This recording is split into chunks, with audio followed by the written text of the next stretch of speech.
Jyvälle. Vuonna 1989 SM-liigasta pudonnut Kärpät päätti divarikautensa ottamalla 3. voiton liigakarsinnoissa Pelikansseista. Nousua juhlittiin kuin maailman mestaruutta pikkutunneille asti.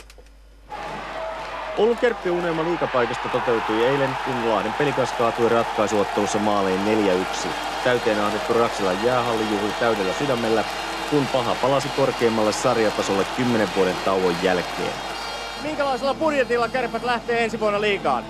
No jonkun verran tietysti tullaan isontamaan, että meillä on semmoinen runkosuunnitelma, mutta elämme tarkan markan aikaa. Minkälaista markkamääristä on kysymys? No sanotaan nyt, että meillä on noin 14 miljoonaa, niin se on noin 17 miljoonaa, millä tullaan pelaamaan. Kuinka paljon tämä joukkue tulee muuttumaan ensi kaudeksi?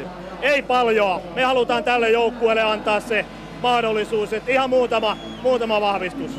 Liigasta löytyy lähes joukkueellinen oululaislähtöisiä pelaajia. Kuinka paljon ensi kaudella nähdään paluumuuttajia Raksilassa? Niin kuin sanoin, niin me ei varmaan kovin montaa pelaajaa tähän tarvita. Ja nyt lähdetään vasta tekemään pelaajaneuvotteluja. Ensin ehkä päivä juhlitaan. Ja minkälaista nämä juhlat tulevat olemaan? No, tämä on hieno asia koko Pohjois-Suomelle ja suuri kiitos kaikille, jotka tätä on mukana ollut rakentamassa.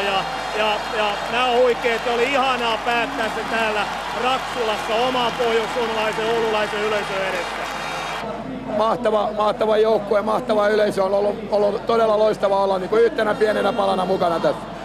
Olihan se kyllä aika hieno, 10 vuotta tää on odotettu ja silloin kun sekunteja laskettiin, niin ei sitä uskonut todeksi, sillä oli se aika hieno tunnelma.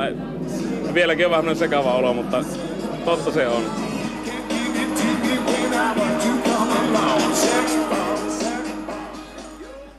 Näin Oulussa.